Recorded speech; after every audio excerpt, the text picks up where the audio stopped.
I still think Mati got a raw deal. The power of heart. Come on, man. Come on, guy. Why you gotta give Mati the power of heart? That's not technically comic books, but moving on. I'm just saying. No, I get you. But I'm still mad at that. Poor Mati. You know, hashtag give Mati some good powers. Give him electricity. Hashtag Mati Lives Matter.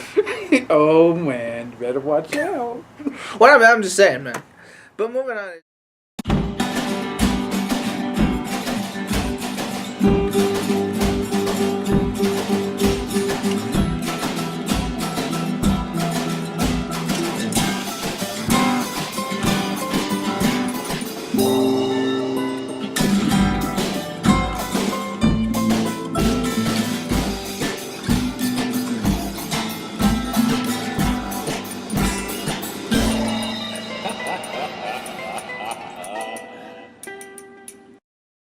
I am like, the Lizard King. Look out, he's got a knife, and then you turn to the camera, I have a knife. Hey folks, Tux Martini here with the Master Bro Coup. Hello? Today our topic is the evolution of writing in comic books. Mm-hmm. So to start things off, the writing has taken a lot of turns through the years, especially comic book writing. Back in the day it was more or less simple and primitive. It was just like a one strip, like, one little joke and we're done. Yeah, Dennis the Menace snatches the pie off the thing, Mr. Wilson has a conniption fit. That was the basic formula. And then, off screen he gets an ulcer and, kind of beats Dennis the Menace. Yeah, I imagine Mr. Wilson must have had his hands full. It's like, back in the day, back in the 50s, he would have just smacked the crap out of Dennis, right? And that was legal. But now things are more politically correct, Now he's got to give Dennis a stern lecture about not stealing pies off the windowsill. Especially in comics, they make more of an impact, a stance. Like, for example, X-Men, their target is, to speak against racism and homophobia. They're preaching acceptance, which is great, in the guise of having a crazy cool adventure with people with powers, Yeah, pretty much. Although a lot of X-Men things, a lot of X-Men comics have been centered around things like terrorism, extremism. There's in the current X-Men comics, they're going up against these things called the Inhumans. I haven't read much about it, but I think it's they're the new generation of mutants to hate on or something. And it's the sign of the times too. Pre 9/11, what were they facing?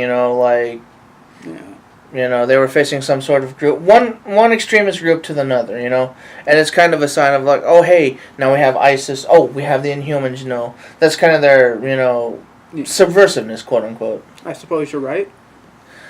Like back in the 50s and 60s, it was acceptance, racial acceptance, no matter whether you're black, white, yellow, etc. We each have something we can bring to the table. Now it's we have something we can bring to the table, and we got to unite to save us from this group, Yeah. And then when the next incident happens, God forbid, they're gonna have someone else to fight against. Yeah, you can hate against mutants all you want, but when apocalypse comes, who are you gonna get? The guy with the machine gun or the guy with the adamantium claws? Right? I mean, realistically, neither can do anything. Yeah, I know he's Apocalypse. He's invincible, but he's nigh invincible. Semi-invincible. Unless, of course, you got something like the Phoenix Force or Infinity Gauntlet. I think might take him down. Right. This easily and quickly became Marvel-centric. Yeah, but let's shift it to DC. For example, Batman. Back in the day, it was thwart the Joker. Oh, look out, the Joker's got some crazy contraption. Oh, he's going to throw a pie in the commissioner's face. Oh, no, and now he's been labeled a domestic terrorist. Yeah, now he's peeling off his freaking face and stuff. Whoa, wait a second. When did that happen? How did that happen, I don't know. I think he just snapped and just... I'm the Joker, cover face. And, speaking of Joker, it kind of speaks to, the state of mind that people face. If you've ever read Batman Cacophony, penned by Kevin Smith, spoiler alert, by the way, at the end of the comic, Joker ends up in the hospital, and he's on medication, so he's fairly lucid, and Batman visits him and says, listen, we gotta stop this, I don't want either of us to end up dead, and Joker pretty much says, I don't hate you because I'm crazy. I'm crazy because I hate you, And that speaks to, just all around people. It's they think you think you hate someone hates them because they're crazy, but no, it's the other way around. It's because you solely exist. It's kind of an existential thing when you think about it, Whereas opposed to 50s Batman, it's like, oh, Joker, crazy purple suit guy, pie in Lex the commissioner's Luthor dress. has stole 50 cupcakes from the kindergartners. We gotta stop him, Superman. Exactly. Where now where Lex Luthor is now also a domestic terrorist. Where Yeah. he's allied himself with the Joker a couple of times. I kind of like what they've done with Luthor over the years. They changed him from this typical, like, oh, I'm going to do this, screw you, Superman, push. And now he's more like a businessman, corrupt businessman type. Yeah. Turning a political senator. I think in one comic he becomes president at one point. Right? Yeah, there's a couple of instances in that, and that's where, the Dark Justice League comes in, where, Superman pretty much kills Lex Luthor. Oh, yeah, he does. Yeah, that... What a way to go! Just, a really great Superman. Have you ever read Red Sun Superman? Where he's a communist. Yeah, that's a really interesting one right there. And also that goes to the Sign of the Times. We're trying to keep on topic here. It's basically where, 50 is Superman. Oh, Lex Luthor stealing cupcakes. Yep. 60s, communist Superman. 70s, anti-drug Superman. Yeah. And that's kind of a theme. It stuck, like, when the drug craze hit in the 70s, it stuck all the way to, modern times where... And the 90s was more recycling. It just shows you how each decade has their own spin on it. And, present day, we have, realistic wars. Terrorism. Captain America Civil War, the movie. I haven't seen it, but, the overall tone is pretty clear. Terrorism. Yeah, protection. That's why they make the... Does might make right, necessarily? It's a really philosophical question right there. Mm. You never... It's like when you're... I think it's like your parents or whatever, authority figures, they see you reading the comics, you think, oh, they're just reading superheroes and la-di-da, but if you actually sit down and read Watchmen, that's some really... That's some dark stuff.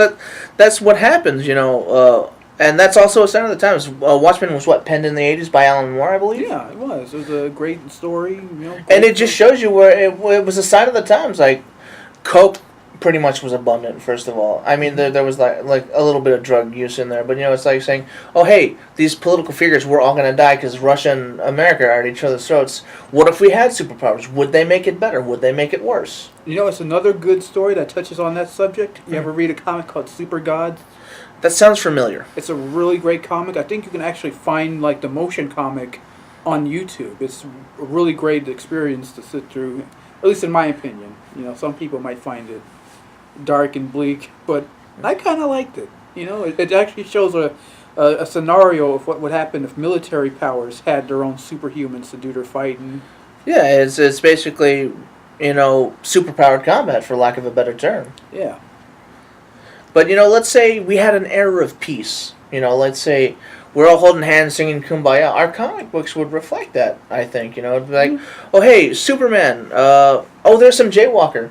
Hey, you shouldn't jaywalk, man. We're all peaceful brethren and all that. It would be kind of like, hippie Superman, basically, if we were, at a time of peace. But also, I think the independence seemed like, what if we weren't at a world of peace? And that might stir some things up. And that's that's how comics get a bad rep. Oh, they're talking about war. This is a warmongering comic. Oh my God, this is the devil.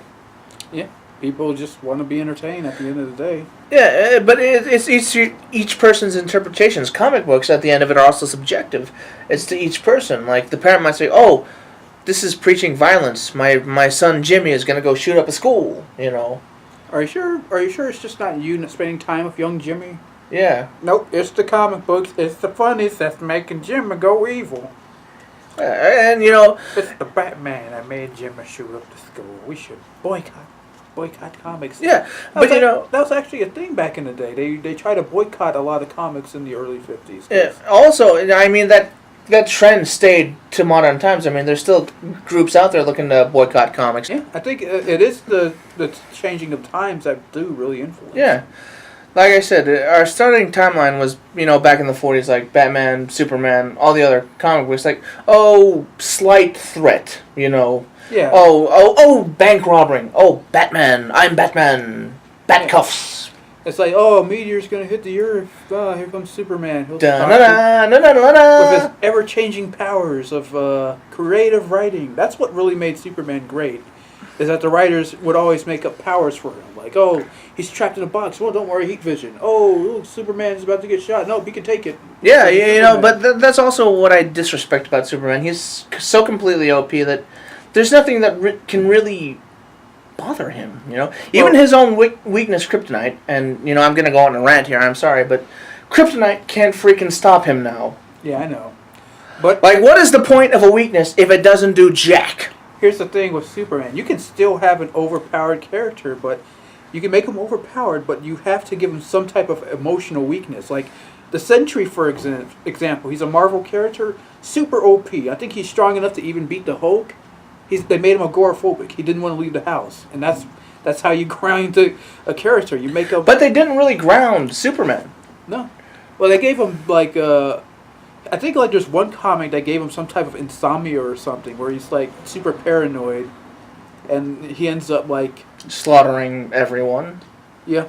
And then we blame the multiverse. And that's also the evolution of comic books. Like, when you ride yourself into a corner, there's 3 convenience outs. There's time travel, the multiverse, and it was just a dream. Yes.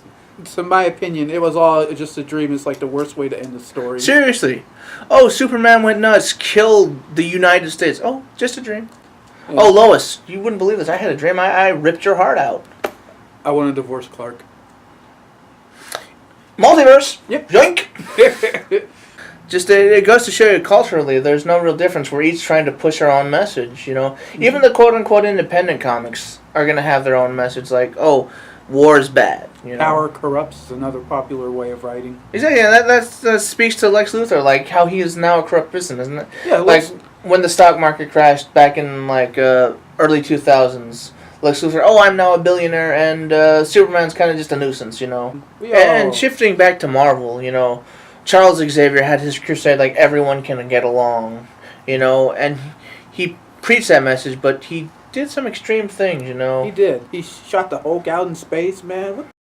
All in the name of it, so it goes to show you, there's a comparison between Lex Luthor and Charles Xavier. Like, they're not as clean as they think. Like, Lex Luthor is completely aware how dirty he is, where Charles Xavier is more low-key, but I was like, oh no, I'm doing this for good, It's like, that's what makes characters so great. It's like they think. And that's a sign of the times, too. It's like, hey, as a whole, we're doing this really messed up thing, but it's for the better. Everybody thinks they're the hero. Yeah. But in the eyes of others, you might see as a villain. Yeah. Alright, I think we've rambled long enough about comic books. To my editor, I sincerely apologize. This is Tux Martini and Broku signing out. If you like this video, hit the like and subscribe button. It means the world to us. Don't forget we have a Patreon so we can bring you cool, awesome adventures. We'll see you in the funny papers. Cheers. Next time, random anime stuff. Hooray!